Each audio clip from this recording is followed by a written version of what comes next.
Joining the Descendants franchise for me is such a huge compliment. You know, it's a huge honor to be a part of all these incredible characters.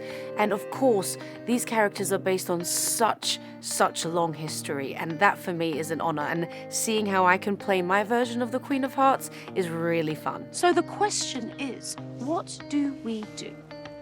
Poke thorns in his eyes? Off with his head?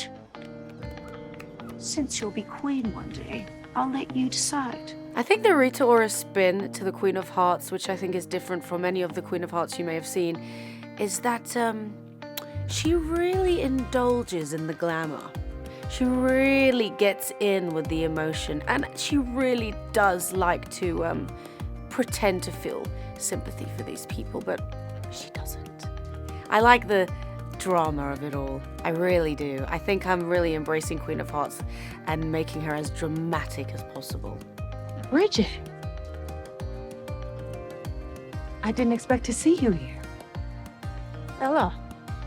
My character Cinderella in Descendants: The Rise of Red is now a queen, is a family woman who has a daughter who is going to Ardon Prep, and she's just trying to be a positive force. I think my favorite part about Cinderella's style is that she has queen vibes. She's such a queen, princess-like, and I just love the way it feels. It feels very regal. I did bring my love, my unconditional love, that charming spirit to this character like I did in the past. Impossible. Impossible. Impossible. I love Cinderella because she's so positive, she's enchanting, magical, and it just makes you feel like that's how you should be in your normal life. It's your Royal Highness now. Of course, you must be very proud. What I love the most personally about the Queen of Hearts is that she actually doesn't forget. She never forgets anything. And she really does have a big soft spot for her daughter, even though if you look at it, it's a bit of tough love. But she really does mean well.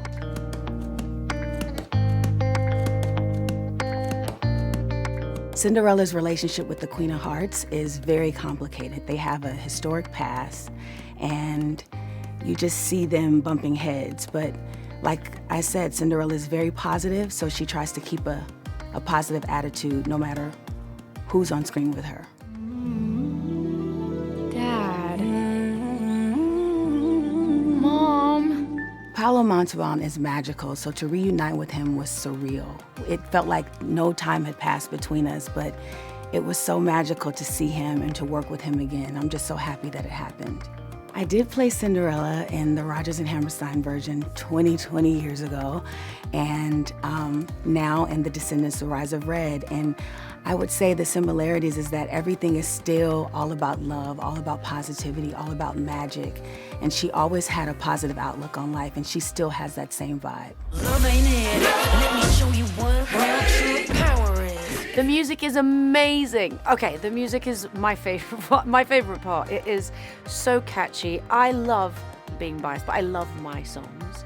Love Ain't It is so much fun. It is a bit of a long one, but it's also a really important factor in the movie. You know, the song and all of the actors coming together and everybody arriving at Auradon, and it's just such an exciting moment for the film. Love Ain't It is a really storytelling moment for the film. It definitely sets the tone of the reason why I want to go back to Auradon. It clarifies the relationship between Cinderella and the Queen of Hearts. I think it also shows the relationships between our daughters and me and Red. You know, you see a bit of frustration in there.